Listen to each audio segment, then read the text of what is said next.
سورۃ الجاثیہ قرآن مجید کی 45 سورہ ہے جو مکے میں نازل ہوئی۔ محمد اسد نے اپنی تفسیر دی میسج آف دا قرآن میں اس سورہ کے فلسفیانہ اور عقلی پہلوؤں پر خاص توجہ دی ہے۔ اس سورت کا مرکزی موضوع اللہ کی قدرت، انسان کی ناشکری اور آخرت میں حساب و کتاب ہے۔ الجاثیہ کا مطلب ہے گھٹنوں کے بل جھکی ہوئی، جو قیامت کے دن انسانوں کی حالت کو ظاہر کرتا ہے۔ اللہ کی نشانیاں۔ محمد اسد کے مطابق اس سورت میں بار بار یہ بات سمجھائی گئی ہے کہ کائنات کی ہر چیز، آسمان، زمین، رات، دن، بارش اور انسان کی پیدائش سب اللہ کی نشانیاں ہیں۔ یہ نشانیاں ان لوگوں کے لیے ہیں جو غور و فکر کرتے ہیں، لیکن جو لوگ ضد اور غرور میں مبتلا ہیں وہ ان نشانیوں کو نظر انداز کر دیتے ہیں۔ وحی اور انسانی ضد۔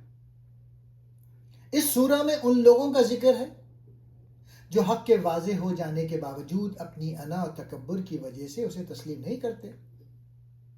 محمد اسد یہاں تکبر کرنے والے کی نفسیات بیان کرتے ہوئے کہتے ہیں کہ ایسا شخص اپنی خواہشات کو اپنا معبود بنا لیتا ہے۔ جب انسان اپنی عقل کو وحی کے تابع کرنے کے بجائے اپنی مرضی کو ترجیح دیتا ہے تو اس کے دل پر مہر لگ جاتی ہے۔ بنی اسرائیل اور ضابطۂ حیات۔ اللہ تعالیٰ نے بنی اسرائیل کو کتاب، حکمت اور نبوت عطا کی تھی، لیکن انہوں نے علم آ جانے کے بعد محض آپسی ضد اور حسد کی بنا پر اختلاف کیا۔ محمد اسد یہاں مسلمانوں کو خبردار کرتے ہیں کہ دین کا مقصد تفرقہ بازی نہیں بلکہ ایک صالح معاشرے کی تشکیل ہے۔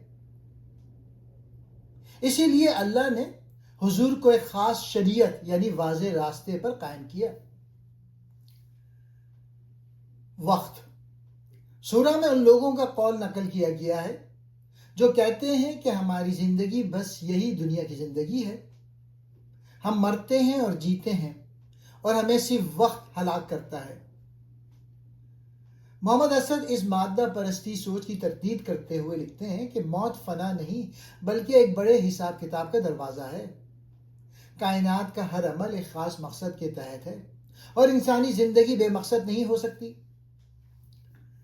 جاسیہ کا منظر یعنی قیامت کا دن۔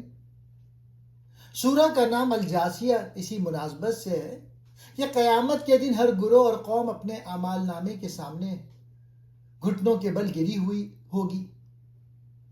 محمد اسد کے مطابق یہ منظر انسانی عجز اور اللہ کے انصاف کی علامت ہے۔ اس دن کسی کا حسب و نفس یا دنیاوی رتبہ کام نہیں آئے گا، بلکہ صرف وہ ایمان اور عمل صالح بچا سکے گا جو انسان دنیا سے کما کر لایا ہوگا۔ سورہ کا خلاصہ۔ محمد اسد کی نظر میں یہ سورہ ہمیں یہ سبق دیتی ہے کہ سچی ہدایت عقل، مشاہدہ کائنات اور وحی کے حسین امتزاج سے حاصل ہوتی ہے۔ جو قومیں اللہ کی نشانیوں کو جھٹلاتی ہیں اور اپنے مفادات کو دین پر ترجیح دیتی ہیں، ان کا انجام ذلت کے سوا کچھ نہیں۔